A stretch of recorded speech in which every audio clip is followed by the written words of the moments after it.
तो अलका लांबा, राहुल गांधी से सवाल लोकतंत्र पर सवाल में कैसे तब्दील हो गए? सवाल पूछे जा रहे हैं, सवाल का जवाब दीजिए। लोकतंत्र पर सवाल कैसे हो गए? ये लोकतंत्र पे सवाल नहीं है, लोकतांत्रिक संवैधानिक संस्थाओं पर सवाल उठ रहा है। ईडी पर सवाल उठ रहा है, ईडी की टाइमिंग पे सवाल उठ रहा है। ये जो नेशनल हेराल्ड है कब बना? 1937, आजादी से 10 साल पहले। 1942 से 1945 तक भारत छोड़ो आंदोलन में अंग्रेजों को छटपटाहट होगी इस अखबार से पाबंद लगा दिया, लेकिन आंदोलनकारियों की आवाज को यह अखबार जगह देता रहा और बुलंद करता रहा। आज वही संघीय सरकार कभी कांग्रेस और कभी इस अखबार पे हमलावर होती है। आपके दर्शकों के लिए बता देना चाहती हूँ कि 1937 की यह अखबार 90 करोड़ के कर्ज में थी।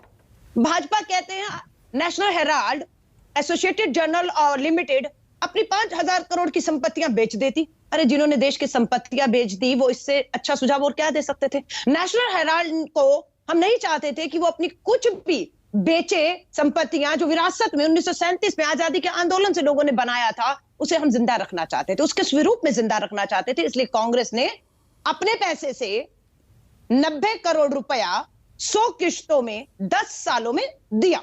खुशी की बात है कि आज नेशनल हेराल्ड जो है वो आज भी जिंदा है, आज भी मुखर है। लेकिन आज इनकी परेशानी क्या है? कोर्ट में मामला चल रहा है। 8 साल आपकी सरकार है, 8 साल कम पड़ गए?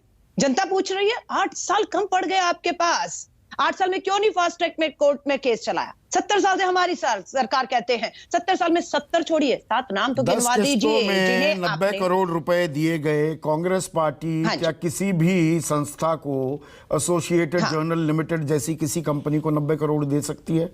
आम आदमी का पैसा, ये तो चंदे का पैसा है जो कांग्रेस पार्टी के खाते में आता है। बिल्कुल मेरा पैसा है, मैंने चंदा दिया है, सदस्यता में दिया है, हमारे जैसे करोड़ों लोगों ने दिया है। और हमारी बिल्कुल इच्छा है कि उस अखबार को, विरासत है जो कांग्रेस की आजादी के आंदोलनकारियों ने बनाई, उसे जिंदा रखना है, किसी तरह जिंदा रखना है। कर्ज दिया है, बिल्कुल वापस देंगे। अब वो कर्ज एजेएल से ट्रांसफर हो गया यंग इंडिया लिमिटेड, जिसमें 76% हिस्सेदारी सोनिया और राहुल गांधी की है, और 50 लाख में 50 लाख रुपए की रकम में सब कुछ निपटारा हो गया, सब बराबर हो गया, बही खाते बराबर हो गए। नहीं, कोई बराबर नहीं हुआ है। मैं दोबारा बता रही हूं, कांग्रेस ने यंग इंडिया के थ्रू एजेएल को कर्ज दिया 90 करोड़ का, उसके शेयर हमने ले लिए, यंग इंडियन लिमिटेड ने ले लिए। अब क्या वो शेयर बेच सकता है? नहीं, बिल्कुल नहीं बेच सकता। वो नेशनल हेराल्ड की अचल संपत्ति बेच सकता है? नहीं बेच सकता। क्या शेयर का मुनाफा कमा सकता है? नहीं कमा सकता। 1 रुपया भी मुनाफे का, फायदे का नहीं आया कांग्रेस के पास या हमारे यंग इंडियन लिमिटेड के पास, नहीं आया। ये ऑन रिकॉर्ड है, नहीं आया। चुनाव आयोग से जब पूछा गया, हमने नहीं, डॉक्टर सुब्रमण्यम स्वामी राज्यसभा सांसद भाजपा के 6 नवंबर 2012 को चुनाव आयोग में शिकायत करते हैं कि कांग्रेस ने कर दिया। चुनाव आयोग ने लिखित में कहा कि बिल्कुल कोई भी राजनीतिक दल, ये उसका अधिकार है कि वो अपने फंड का इस्तेमाल अपने तौर तरीके से कर सकता है। बिल्कुल रद्द हो गया। 2015 में ईडी ने क्लीन चिट देके मामला ईडी ने खत्म कर दिया था। लेकिन उसके बाद एक ईडी का अधिकारी आता है जो अभी कहां है? भाजपा की टिकट पे यूपी में चुनाव लड़के मंत्री बन गए हैं। क्यों? क्योंकि जिन्होंने क्लीन चिट दी उन्हें पद से हटा दिया गया था। 2015 में ईडी का एक अधिकारी को वहां से हटा दिया गया, और जिन्होंने इस मामले को दोबारा जिंदा करने की कोशिश की वो आज भाजपा के उत्तर प्रदेश के मंत्री हो गए। इसलिए राजनीतिकरण तो हो रहा है संवैधानिक संस्था। या राजेश्वर की बात कर रहे हैं? बिल्कुल राजेश्वर सिंह जी की ही मैं बात कर रही हूँ। 11 साल सर्विस के पड़े थे, लेकिन खुश हो गई भाजपा की सरकार, बोला सर नौकरी छोड़िए, अब भाजपा में आ जाइए, आपका काम हो गया, बाकी हम देखेंगे। टिकट दे दी, यूपी से पूछिएगा इनके विधायक बन गए या नहीं, मंत्री बना रहे या नहीं। तो संवैधानिक संस्थाओं में, और आज इनके प्रवक्ता ईडी के अधिकारी बनकर हर जगह बोल रहे हैं। राहुल गांधी ना डरे हैं ना ईडी से भागे हैं, आज ईडी में गए हैं, सामना किया है उनका। तो पाक साफ है, तो इतना बवाल काटने की क्या जरूरत?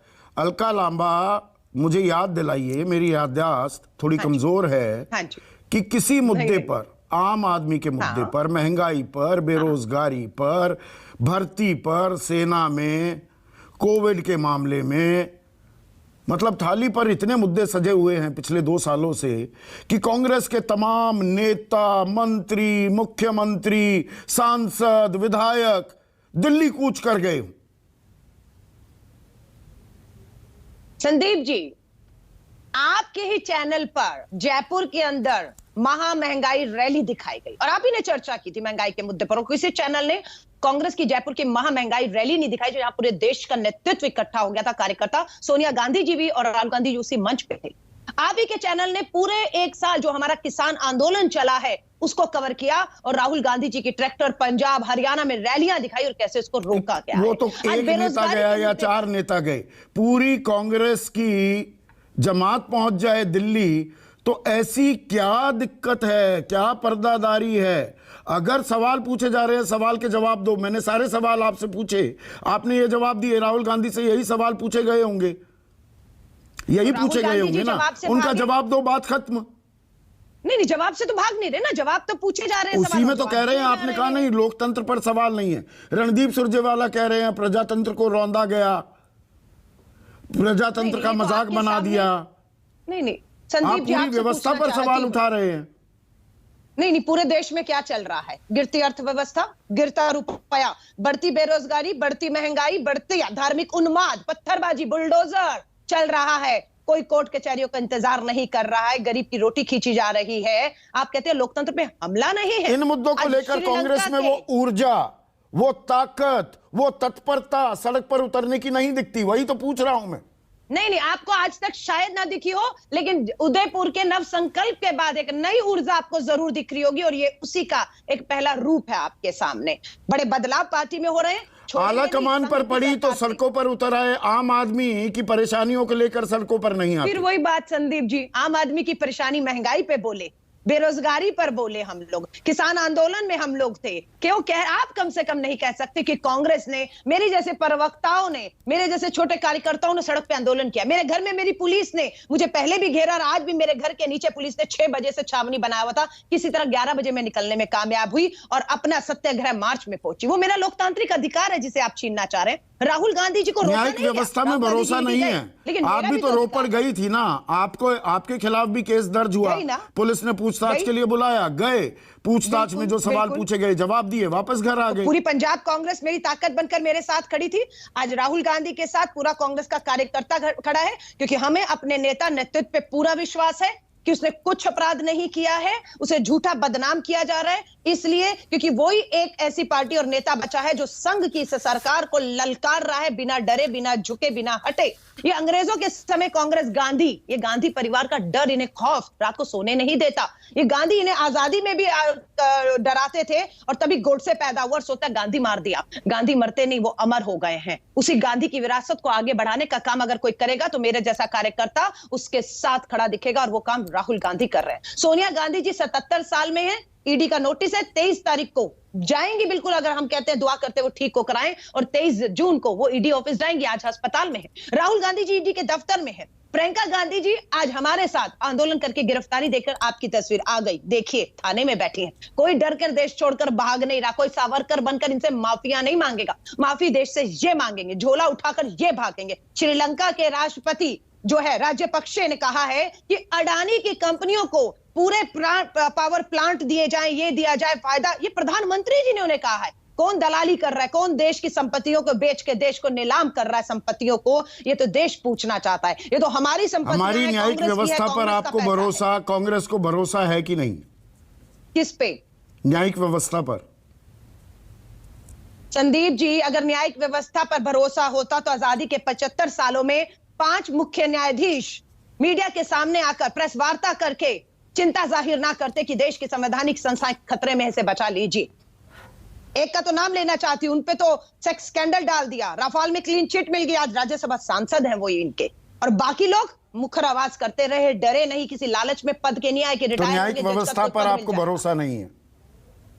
नहीं, अगर उस पर हस्तक्षेप किया जाएगा, दबाव बनाया जाएगा। आज स्मृति ईरानी ने यह शब्द कहा कि ईडी पर राजनीतिक दबाव कांग्रेस बना रही है। मैं आपसे पूछना चाहती हूँ दर्शकों से, अगर ये निहत्थी कांग्रेस कहते हैं इनके हिसाब से हम कमजोर हो चुके हैं, अगर हम ईडी पर दबाव बना सकते हैं तो आप सोच लीजिए ये सत्ताधारी जो बैठे हैं वो ईडी पर कितना दबाव अपने राजनीतिक विरोधियों की आवाज, लोकतंत्र में उठ रहे सवालों को दबाने के लिए दुरुपयोग कर सकते हैं या नहीं। अब आप तय कर लीजिए, हम दबाव बना रहे हैं।